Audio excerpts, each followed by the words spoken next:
warahmatullahi wabarakatuh. Halo semuanya, kembali lagi bersama saya Amirah dari Prodi Ilmu Komputer Universitas Syedzi Madani. Pada kesempatan kali ini saya akan membahas materi dari mata kuliah dasar-dasar pemrograman. Nah, berikut ini materinya. Yang pertama adalah konsep dasar dan pengantar bahasa pemrograman. Dan kemudian struktur dan sintaks dasar. Selanjutnya ada logika pemrograman dasar. Selanjutnya ada form dan input pengguna. Kemudian struktur kontrol if, else, dan switch. Yang terakhir ada perulangan dan pengolahan data. Oke, langsung saja kita masuk ke pembahasan. Nah, yang pertama ada konsep dasar dan pengantar bahasa pemrograman. Jadi, konsep dasar pemrograman itu apa sih gitu? Konsep dasar pemrograman adalah prinsip, struktur, dan aturan mendasar yang menjadi landasan dalam menulis, memahami, dan mengembangkan program komputer. Mempelajari berbagai aspek terkait pemrograman seperti input, proses, dan output. Nah, konsep ini mencakup elemen-elemen seperti algoritma, struktur data, logika pemrograman, dan bahasa pemrograman. Apa itu algoritma? Nah, algoritma itu langkah-langkah logis untuk menyelesaikan suatu masalah gitu. Kemudian struktur data. Apa struktur data itu? Struktur data itu cara mengatur dan menyimpan data untuk akses dan pengelolaan yang efisien. Selanjutnya ada logika pemrograman. Logika pemrograman itu ialah kemampuan untuk membuat keputusan seperti melalui struktur kontrol, if, else, dan loop gitu. Selanjutnya ada bahasa pemrograman. Bahasa pemrograman itu sarana untuk menerjemahkan ide menjadi kode yang dapat dimengerti komputer. Oke, next. Pentingnya konsep dasar pemrograman bagi programmer pemula. Jadi, konsep dasar pemrograman itu sangat penting bagi programmer pemula. Salah satunya itu pemahaman fundamental. Jadi, konsep ini membantu pemula memahami bagaimana program bekerja sehingga mereka dapat memecahkan masalah dengan lebih terstruktur. Dan selanjutnya, fleksibilitas. Dengan memahami dasar-dasarnya, programmer lebih mudah mempelajari bahasa pemrograman baru. Kemudian salah satunya ada juga efisiensi dan efektivitas. Pengetahuan dasar memastikan program yang ditulis lebih efisien, mudah dibaca, dan dapat diperbaiki. Oke, di sini ada contoh mengenai bahasa pemrograman dan alasannya. Nah, di sini bahasa pemrograman yang saya pakai itu PHP atau Hypertext Processor. Hypertext Processor ini adalah bahasa pemrograman server-side yang dirancang khusus untuk pengembangan web. PHP dapat digunakan untuk membuat halaman web dinamis dan terintegrasi dengan basis data. Nah, alasan saya memilih bahasa pemrograman PHP ini karena kemudahan penggunaan. Jadi PHP ini memiliki sintaks yang sederhana sehingga cocok untuk pemula dan populer untuk web development. Banyak website besar seperti WordPress dan Facebook awalnya dibangun menggunakan PHP. Kemudian kompatibilitas. PHP ini kompatibel dengan banyak server web seperti Apache dan Mint, serta mudah diintegrasikan dengan database seperti MySQL. Oke. Selanjutnya ada struktur dan sintaks dasar. Nah, di sini ada struktur dasar dan sintaks dalam bahasa pemrograman. Struktur dasar dan sintaks dalam bahasa pemrograman itu adalah suatu aturan penulisan kode dalam bahasa pemrograman agar dapat dipahami oleh komputer. Nah, di sini ada contoh dalam bahasa pemrograman PHP. Jadi kode awal dengan tag pembuka, di awal kode ini menggunakan tag pembuka. Tag pembukanya, tanda pembukanya yang ini, tanda kurung sudut buka, tandanya PHP, ini tag pembukanya. Kemudian di akhir kode akan ada tag penutupnya. Selanjutnya, setiap pernyataan diakhiri dengan tanda titik koma. Jadi setiap pernyataan di sini hello world diakhiri dengan tanda titik koma. Tuh. Selanjutnya, PHP bersifat case sensitif untuk variabel, tetapi tidak untuk fungsi. Dan komentar dapat ditulis menggunakan slash 2 slash untuk komentar satu baris atau slash bintang untuk komentar beberapa baris. Di sini contohnya hanya untuk komentar satu baris ya, menggunakan 2 slash. Slash menampilkan teks di layar ini komentar. Selanjutnya saya akan mempraktekkan di dalam Visual Studio Code.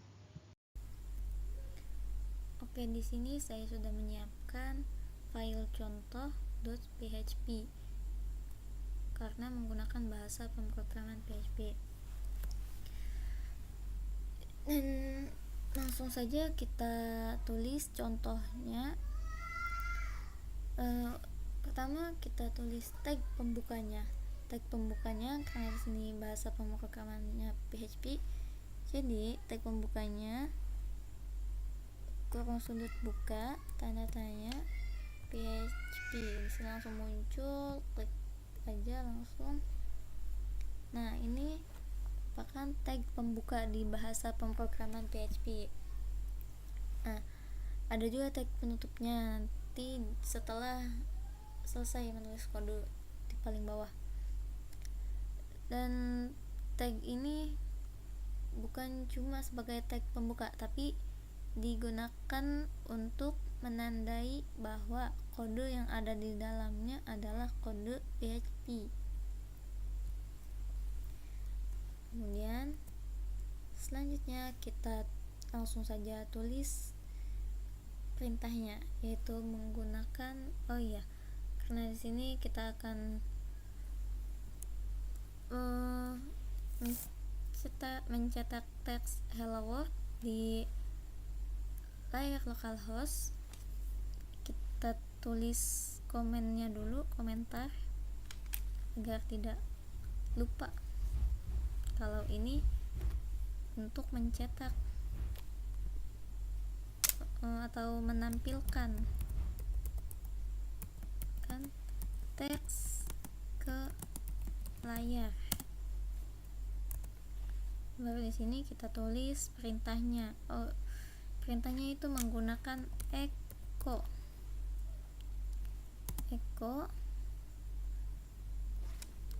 Echo ini sebagai perintah untuk mencetak teks atau output ke layar. Ini menggunakan echo. Dan yang akan dicetak itu teks hello world.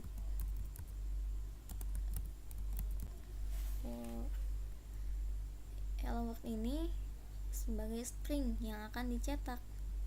Jadi yang akan tampil di layar localhost ini hello world yang ini.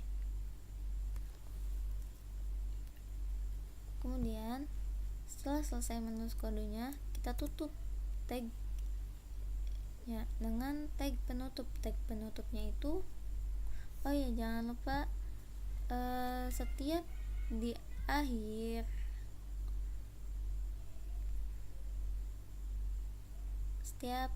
setiap pernyataan diakhiri dengan titik koma. Titik koma ini.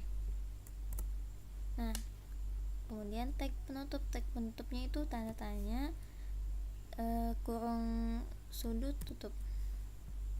Nah, kayak gini. Jadi ini PHP tag pembuka tanda-tanya kurung sudut tutup ini tag penutupnya. Oke, selanjutnya kita lihat di layar localhost-nya. Nah, di sini ini layar localhost-nya. Jadi tadi saya memberi nama filenya file contoh yang ini ya, contoh.php. Kita refresh dulu, coba klik. Nah, ini dia yang tampil di layar localhost-nya, hello world.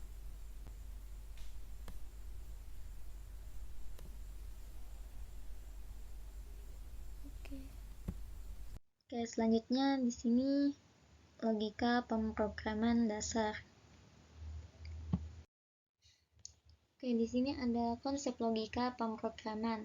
Nah, logika pemrograman adalah proses berpikir yang digunakan untuk menyelesaikan masalah secara sistematis melalui algoritma dan kode. Dalam pemrograman, logika digunakan untuk membuat keputusan, memproses data, dan mengontrol alur eksekusi program berdasarkan kondisi tertentu. Nah, logika pemrograman ini sangat penting karena efisiensi, membantu menciptakan solusi yang efisien, ketepatan, menjamin bahwa program berfungsi sesuai kebutuhan, dan kemampuan adaptasi atau memungkinkan program menangani berbagai situasi atau masukan yang berbeda. Oke, selanjutnya contoh penggunaan logika dasar. Nah, di sini ada contohnya. Contoh penggunaan logika dasar dalam pemrograman PHP. Di sini saya memakai bahasa pemrograman PHP. Ya. Nah, di sini contohnya untuk memeriksa kelulusan berdasarkan nilai. Di sini ada variabel $nilai sama dengan 75. Komentarnya di sini nilai input pengguna. Jadi 75 ini nilai input pengguna ya. Atau nilai penyimpanan nilai ujiannya ini. Ujian penggunanya. Kemudian if. Nah, di sini nih, di if ini logika untuk menentukan status kelulusan. Di sini logikanya if nilai jika nilai lebih besar daripada 75, echo selamat Anda lulus. Jika tidak, echo maaf Anda tidak lulus. Nah, pernyataan if ini memeriksa apakah nilai lebih besar atau sama dengan 75. Jika benar, program menampilkan selamat Anda lulus. Nah, jika kondisi if salah, maka pernyataan else akan dijalankan dan menampilkan maaf Anda tidak lulus. Jika variabel nilai ini diubah menjadi angka lain, maka outputnya akan berubah sesuai kondisi yang diperiksa. Kayak contoh misalnya untuk variabel nilai ini sama dengan 80, outputnya selamat Anda lulus. Jika nilai variabel $nilai ini sama dengan 70, maka outputnya maaf Anda tidak lulus. Nah, logika semacam ini sangat berguna dalam berbagai kasus seperti validasi input pengguna, kemudian pemrosesan data atau pengambilan keputusan dalam suatu program. Begitu. Oke, next selanjutnya form dan input pengguna. Nah, di sini ada cara membuat form untuk mengumpulkan data diri pengguna. Form itu elemen HTML yang digunakan untuk mengumpulkan data dari pengguna. Dalam PHP, karena di sini saya memakai bahasa pemrogramannya PHP, jadi data yang dimasukkan pengguna ke dalam form dapat diproses menggunakan metode GET atau POST. Nah, metode GET ini datanya dikirim melalui URL. Cocok untuk data kecil seperti pencarian. Kemudian ada metode POST. Nah, datanya dikirim melalui tubuh HTTP. Lebih aman untuk data sensitif seperti kata sandi. Oke. Selanjutnya di sini ada contoh form dan input pengguna. Ini contohnya ya. Di sini ada form input pengguna dan outputnya ini yang invoice. Jadi ini form kasir sederhana yang mengumpulkan data dari pengguna menggunakan checkbox untuk memilih barang yang dibeli dan input jumlah barang. Data ini kemudian akan diproses oleh PHP di server. Di sini datanya form kasirnya saya menggunakan di sini form kasirnya menggunakan metode POST tadi. Dan ketika pengguna mengisi form, memilih barang dan memasukkan jumlahnya, setelah dikirim, browser akan menampilkan invoice dengan rincian pembelian dan total harga yang harus dibayar. Yang ini form kasirnya, ini invoice-nya. Jadi setelah pengguna mengisi form yang ini,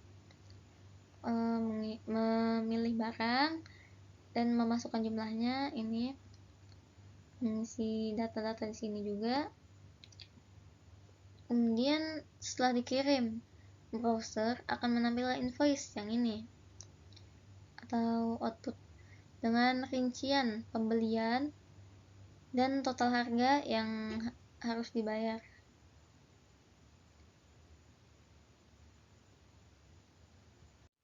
Nah, dengan form dan pemrosesan ini, aplikasi kasir dapat digunakan untuk mencatat transaksi dengan mudah dan memberikan feedback kepada pelanggan. Oke, selanjutnya struktur kontrol if, else, dan switch.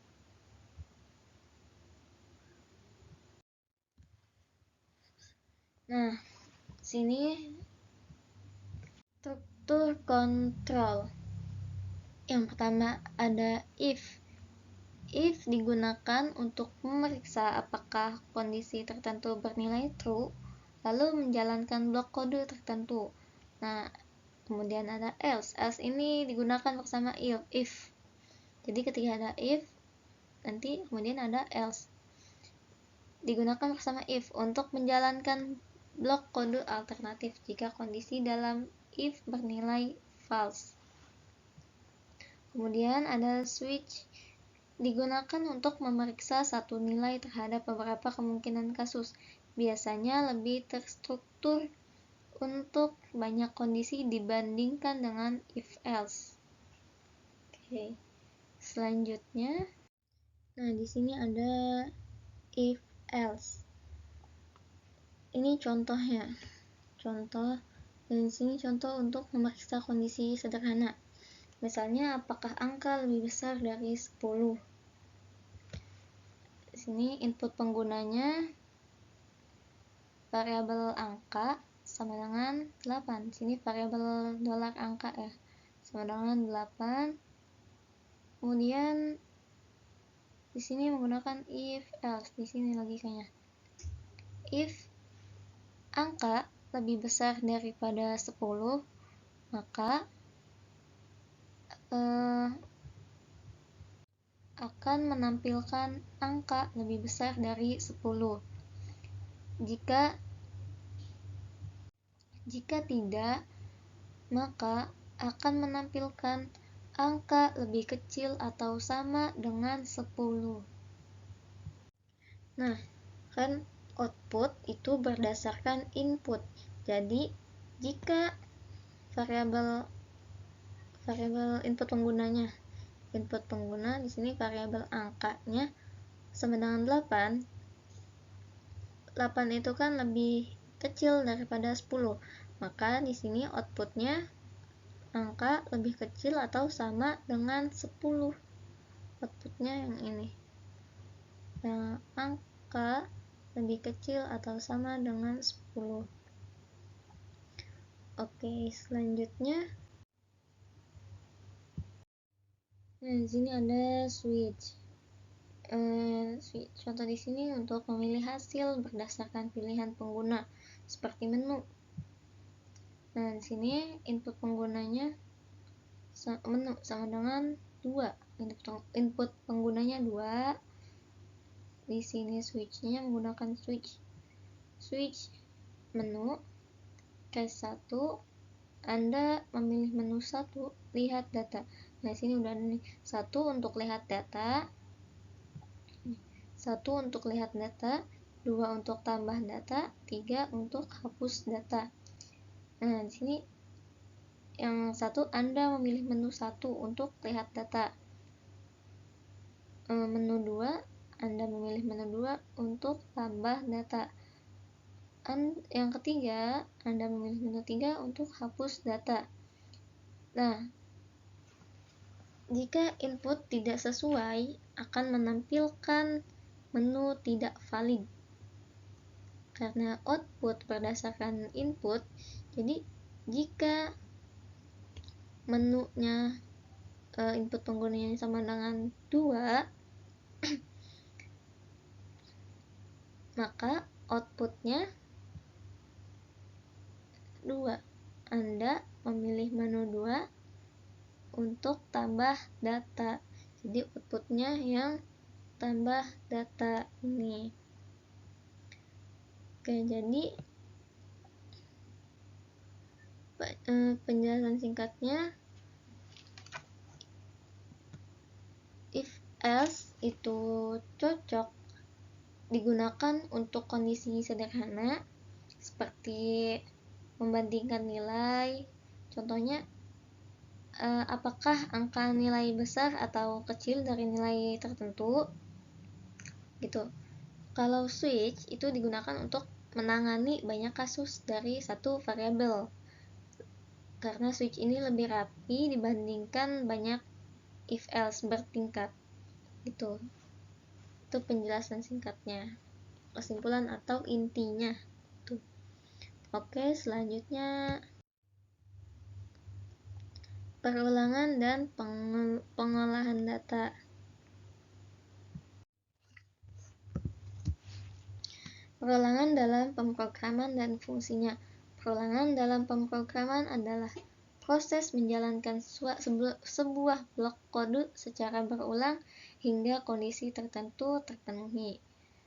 Nah, fungsi perulangan ini membantu menghemat waktu dengan menggantikan tugas berulang yang biasanya dilakukan secara manual. Nah, adapun jenis perulangan, di sini ada for, while, dan do while. Jadi, for ini digunakan ketika jumlah perulangan sudah diketahui sebelumnya. Kemudian while ini digunakan ketika perulangan terus berjalan hingga kondisi tertentu terpenuhi. Dan terakhir ada do while, mirip dengan while tetapi akan dijalankan minimal sekali meskipun kondisinya salah begitu. Oke, selanjutnya, nah di sini contoh mencetak angka 1 hingga 10 menggunakan for loop. Ini kodenya, mencetak angka 1 hingga 10 menggunakan for. Nah, di sini for ini adalah perintah untuk membuat perulangannya. $i sama dengan 1 ini inisialisasi variabel $i dengan nilai awal 1. Jadi variabel ini digunakan sebagai penghitung dalam perulangan. Kemudian $i lebih kecil sama dengan 10.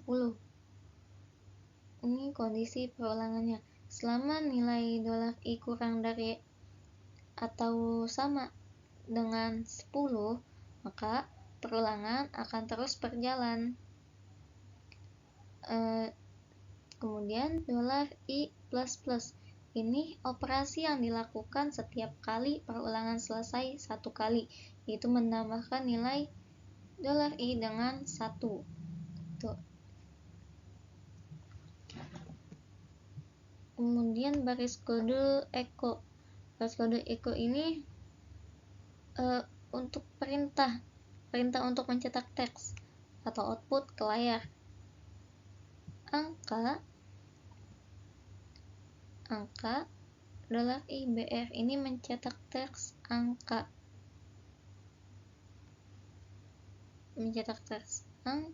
Diikuti oleh nilai variabel $i itu, lalu menambahkan BR ini elemen HTML untuk membuat baris baru.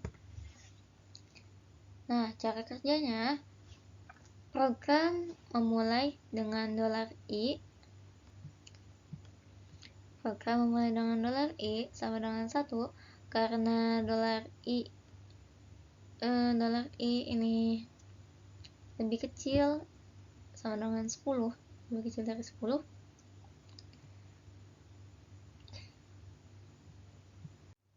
Maka bernilai benar. Maka kode dalam perulangan dijalankan. Outputnya angka 1 yang ini. Kemudian $i ini bertambah 1 di sini. Bertambah 1 menjadi $i2. $i2 lalu kondisi diperiksa lagi. Proses ini terus berlanjut hingga $i ini mencapai 10. Ketika $i-nya sama dengan 11, maka menjadi salah sehingga perulangan berhenti. Jadi berhenti di 10. Ini awalnya 1, kemudian berlanjut sampai dengan 10. Ketika sudah sampai 10 dan ketika sampai 11 itu udah salah, menjadi salah. Jadi berhenti di 10 ini. Sudah seperti itu. Oke, mungkin sampai sini saja pembahasan materi saya pada kesempatan kali ini. Mohon maaf apabila ada salah kata atau bahasa akhir kata. Terima kasih dan wassalamualaikum warahmatullahi wabarakatuh.